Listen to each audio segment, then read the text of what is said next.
저 강아지 왜 저기 묶여 있어? 지난주 시골 할머니 댁에 갔을 때 조카가 물었던 질문입니다. 마당 구석에 묶여 있던 할머니 집게를 보고 말이죠. 저는 그냥 이렇게 대답했습니다. 원래 시골에선 다 저렇게 키워. 그런데 그날 밤 이상한 일이 있었습니다. 한밤중에 그 개가 계속 짖는 거예요. 1시간 넘게요. 아침에 나가보니 물그릇이 뒤집혀 있었고 개는 목줄이 꼬인 채로 움직이지도 못하고 있었습니다. 그 눈빛을 잊을 수가 없어요. 그제야 궁금해졌습니다. 정말 괜찮은 걸까? 원래 이렇게 키우는 게 맞는 걸까? 알아보니 충격적인 사실들이 하나둘 드러나기 시작했습니다. 지금부터 여러분이 알고 있던 당연함이 완전히 뒤집힐 겁니다. 많은 분들이 이렇게 생각하시죠. 개는 원래 밖에서 키우는 거 아니야? 우리 할아버지 때부터 마당에 묶어 키웠는데 별 문제 없었어. 근데 여기서 한 가지 질문을 드려볼게요. 여러분 조상님들은 평균 50세까지 사셨습니다. 지금은 80세까지 살죠. 뭐가 달라졌을까요? 환경이 달라졌고 우리가 건강에 대해 더 많이 알게 됐기 때문입니다. 개도 마찬가지예요. 30년 전만 해도 개가 7년만 살아도 장수였습니다. 지금은 15년도 삽니다. 우리가 더 잘 알게 됐거든요. 무엇이 개를 아프게 하고 무엇이 개를 행복하게 하는지. 그리고 과학은 이제 명확하게 말합니다. 개를 밖에 묶어 키우는 건 생각보다 훨씬 더 잔인한 일이라고요. 자, 이제부터 복돌이의 하루를 따라가 보겠습니다. 새벽 6시. 복돌이는 잠에서 깹니다. 아직 어둡고 쌀쌀하죠. 몸을 움직이려는데 목줄이 팽팽합니다. 1.5m. 이게 복돌이의 전부입니다. 오전 9시. 해가 뜨기 시작합니다. 기온이 급상승하죠. 여름이면 마당 시멘트 바닥이 40도를 넘어갑니다. 그늘은 없어요. 복돌이는 헥헥거리며 입을 벌립니다. 체온을 낮추려는 필사적인 몸부림이죠. 근데 잠깐, 여기서 질문 하나. 개는 땀샘이 거의 없다는 거 아시나요? 사람처럼 땀으로 체온 조절을 못합니다. 오직 헥헥거림으로만 버텨야 해요. 그래서 열사병에 너무나 취약합니다. 실제로 매년 여름 묶여있던 개들이 집단으로 사망하는 사고가 발생합니다. 오후 3시. 지나가는 차 소리, 사람 목소리, 고양이 울음소리. 복돌이는 모든 소리에 반응합니다. 짖고 또 짖습니다. 왜일까요? 도망갈 수가 없으니까요. 야생에서 개는 위험을 감지하면 도망갑니다. 이게 정상입니다. 그런데 묶여있으면 도망이라는 선택지가 사라집니다. 그럼 남는 건 두 가지뿐이에요. 얼어붙거나 공격하거나. 미국 질병통제센터 연구에 따르면 심각한 개 물림 사고의 25%가 묶여있던 개에게서 발생했습니다. 집 지키라고 묶어놓았는데 오히려 더 위험한 개가 되는 거죠. 밤 10시. 복돌이는 다시 혼자입니다. 어두운 마당에서 1.5m 반경 안에서 아무도 없는 곳에서. 이 시간이 가장 힘듭니다. 개는 완벽한 사회적 동물이거든요. 무리 속에 있어야 안정을 느낍니다. 고립은 개에게 가장 큰 고문입니다. 실제 연구를 보면 장기간 격리된 개는 뇌의 특정 부위, 특히 감정을 조절하는 영역이 위축됩니다. 우울증에 걸린 사람의 뇌와 놀랍도록 비슷해지죠. 여기서 어떤 분들은 이렇게 말씀하실 겁니다. 그럼 묶지 말고 마당에서 자유롭게 키우면 되잖아. 훨씬 낫습니다. 묶는 것보단 100배 낫죠. 하지만 여전히 문제는 남아있습니다. 첫 번째, 온도.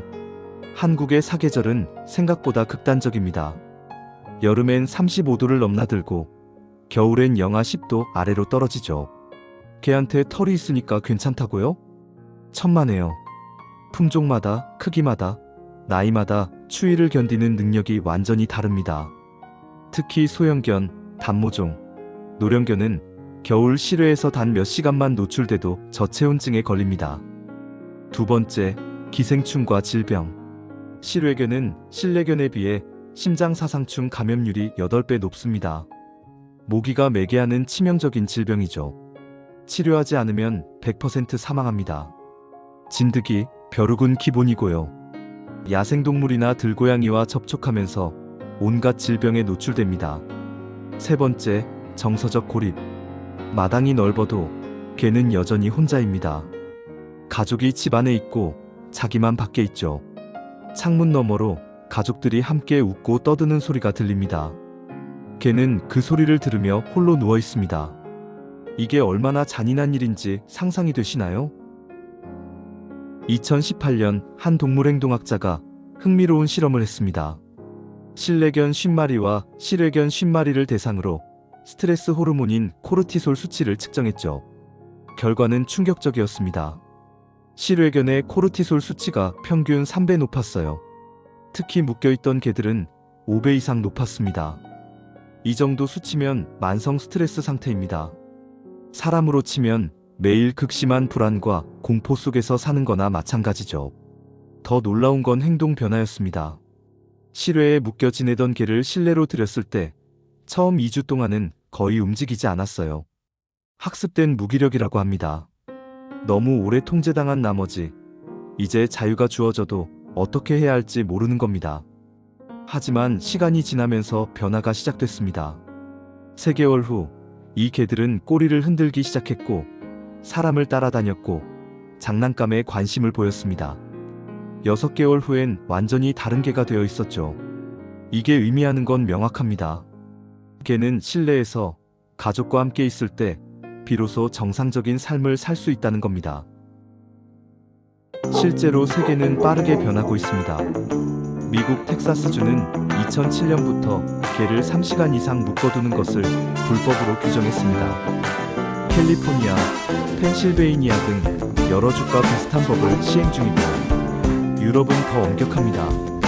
독일은 아예 개를 혼자 마당에 두는 것조차 제한하고 반드시 하루 여러 차례 사람과 접촉해야 한다고 법으로 정했습니다. 스웨덴은 개를 줄에 묶는 행위 자체를 동물학대로 봅니다. 한국도 변하고 있어요. 2023년부터 동물보호법이 개정되면서 동물을 학대하거나 유기하면 최대 3년의 징역형에 처해질 수 있습니다. 여기서 학대의 정의가 점점 넓어지고 있어요. 이제 단순히 때리거나 굶기는 것만이 아니라 적절한 환경을 제공하지 않는 것도 학대로 볼 수 있습니다. 지금 이 순간에도 어딘가의 마당에서 묶여있는 개가 있습니다. 어쩌면 여러분 집 옆집에도 있을지 모릅니다. 바꾸는 건 생각보다 어렵지 않습니다. 만약 지금 개를 밖에 묶어 키우고 있다면 오늘 당장 이것만 해보세요. 목줄을 풀어주고 집 안으로 들이세요. 처음엔 낯설어 할 겁니다. 집 안을 어떻게 돌아다녀야 할지 모를 수도 있어요. 괜찮습니다. 시간을 주세요. 2주, 한 달, 석 달이 지나면 여러분은 완전히 다른 개를 보게 될 겁니다. 꼬리를 흔들고 눈을 반짝이며 여러분 곁에 찰싹 붙어있는 개를요.